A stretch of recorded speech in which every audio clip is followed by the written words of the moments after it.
it is genuinely worth citizens rereading. And what you get here is, in NSC-68, is what's clearly a wildly exaggerated depiction of the military threat posed by the Soviet Union, a deeply ideological interpretation of their policies that pays no attention to Soviet national security interests. And an analysis that basically says to the National Security Council, and by extension to President Truman, there's only three courses of action.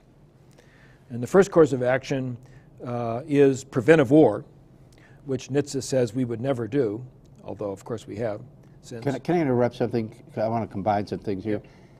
Preventive war, you point out, that was the Bush theory for going into Iraq. Right. You point out, unknown to most people.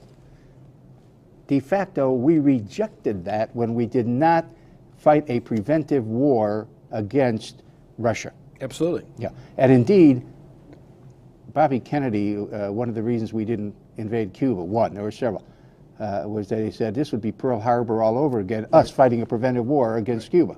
Well, go ahead. Okay. So NHTSA's analysis says, well, one option is we could simply launch a nuclear attack against the Soviet Union. We can't do that. That would be wrong. The other option is we can completely revert to an isolationist posture. Well, we can't do that. And therefore, the only option that's left is the one that I want, which is advocating rearmament and the development of the hydrogen bomb. Yeah. And the point is that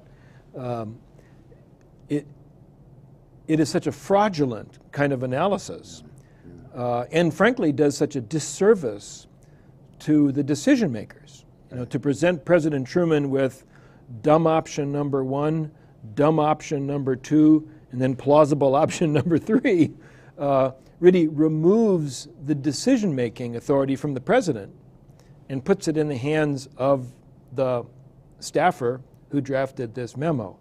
And I think that it's worth seeing that technique displayed in NSC-68, because that's not going to be the last time that that kind of bureaucratic game Don't you in effect say in the book that that's the kind of option that was presented to George Bush with Iraq, because de facto what happened, you call it a non-decision decision, if I remember correctly, and it was driven by a small group of people, just like at the time of NSC-68, and for that matter at the XCOM and the Cuban Missile Crisis.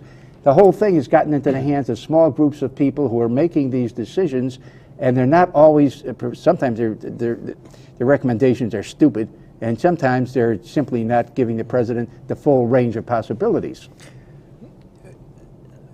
I'm not sure we know when and how the decision to invade Iraq was made.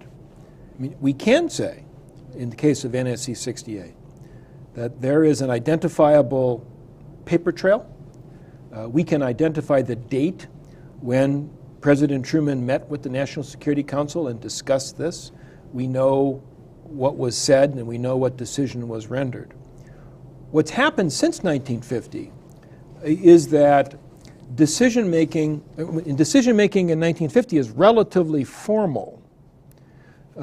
What's happened since 1950 is that the decision-making has become ever less formal, and the number of people in the room making the decision has become smaller and smaller and smaller.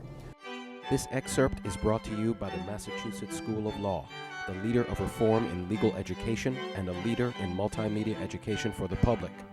To view the full interview and for a full listing of MSL's programs, log on to mslaw.edu.